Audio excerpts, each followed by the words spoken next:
Suzuki GSX-R750 Best Motorcycle Review, 749 cubic centimeters, Aluminium twin spar.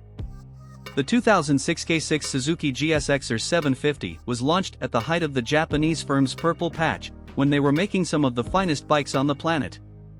The 148 brake horsepower Hellraiser was also one the lightest of the breed, if the 163 kilograms dry weight figures were to be believed, and such was our appetite for sports bikes back then. It was a ground-up overhaul of the GSX-R750 K4 that preceded it just 2 years earlier. Attaining immediate cult status, it was a hit among speed freaks, scratchers, and for those in the know, it was always more of a riot than the GSX-R1000. Even by today's standards, its performance still hits the spot, and at full chat few bikes will ring your bell like a GSX-R750 in full swing. Yes, it's basic, but it's still one of the most capable, flattering race replicas you can buy, and every bit as quick through a set of bends or around a track than a modern superbike, especially if you add a few well-chosen performance mods. Although the GSX-R750 was updated in 2008 and 2011, it wasn't by much, which makes the much-loved K6 a must-have for sports bike fans on a budget. Ride quality and brakes. There's little the GSX-R750 K6 can't do. With a new frame wrapping tightly around its even more compact engine and a longer swing arm for extra stability and rear grip, the Suzuki is stable on the road, goes exactly where you pointed with little drama, and although the suspension isn't the last word in plushness, the Suzuki never shakes, wallows, or weaves over the bumps. It's the physical size of a 600, the rolling chassis is identical to the GSX-R600, and the seat height, 810mm, is 15mm lower than the K4's, but the riding position is so well laid out that even taller riders won't struggle on longer journeys, although it's obviously still no tourer. It isn't too wristy, there's a decent amount of legroom with its new 3-way adjustable foot pegs, and if you fit a taller aftermarket screen, you'll vastly improve wind protection. On track, it's just as easy to manage. It has a supersport machine's appetite for big corner speed with agility to match, although push hard and you'll eventually run into brake fade and find the limits of its soft suspension. Uprate the master cylinder, go for braided steel lines, quality fluid and brake pads to get the best out of its radial taquicos. Fitting a racier rear shock and fork internals will give the K6 more bite in the corners, make the steering even crisper and improve ground clearance. With those mods and sticky tires, only the most committed superbike riders will manage to get past you on a track day. Engine. Even now, a claimed 148 brake horsepower, around 130 brake horsepower at the back wheel, is just about the perfect amount of power for a sports bike, not too gutless or monstrous. The Suzuki is quick without being threatening and has the mesmerizing, rev-hungry involvement of a supersport bike, with a dash more torque that fills in the bottom end, making it tractable on the road and easier to ride on track. It's not slow, either.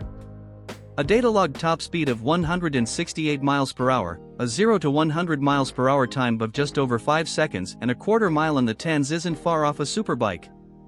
But one of the most popular, not to mention cheap, mods is to fit a 1/2 smaller front sprocket to give the GSX-R750 even sharper acceleration. It's at the expense of a few miles an hour off the top speed, which you'll rarely notice, and your speedo will read slightly faster, but only by a few mph. Like the previous K-model GSX-R750S, Suzuki once again went to town on the motor, making it lighter, smaller and smoother, so this was the year of the classier, more refined 750, but it still had that raw race engine character underneath. These are also the days before electronics, so all you got was a gear position indicator and immobilizer. Although it has the same glitchy low-speed throttle pickup still seen on current Suzukis, sort it out lads, once you've got the engine loaded it always produces the perfect amount of power and torque, wherever you are in the rev range, to send you surging out of a corner without tying its chassis in knots, or munching through expensive rear tires. It's also the last 750 before Euro 3, so its airbox growl is raucous and exhaust suitably shouty.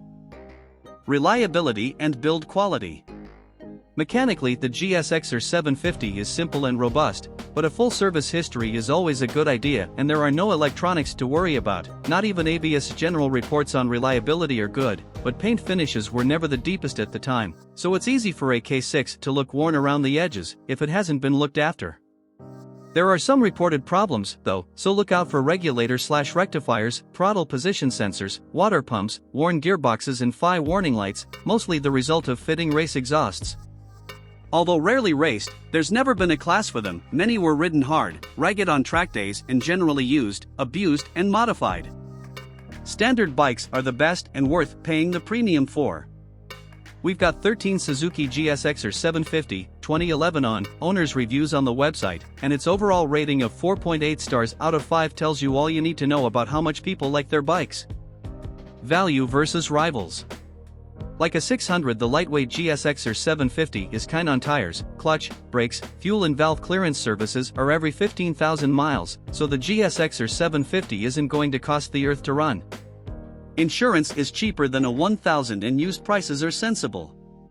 If you can find a well-loved example, it'll give you as much pleasure and mind-melting entertainment as any modern-day sports bike. Its main rival was the Ducati 749, but 750s pretty much died out after this. Equipment. Fully adjustable suspension, radial brake calipers and a combined LCD/analog dash are highlights, but that's about it. But that's no bad thing because it gives the GSX-R750 K6 an uncluttered purity.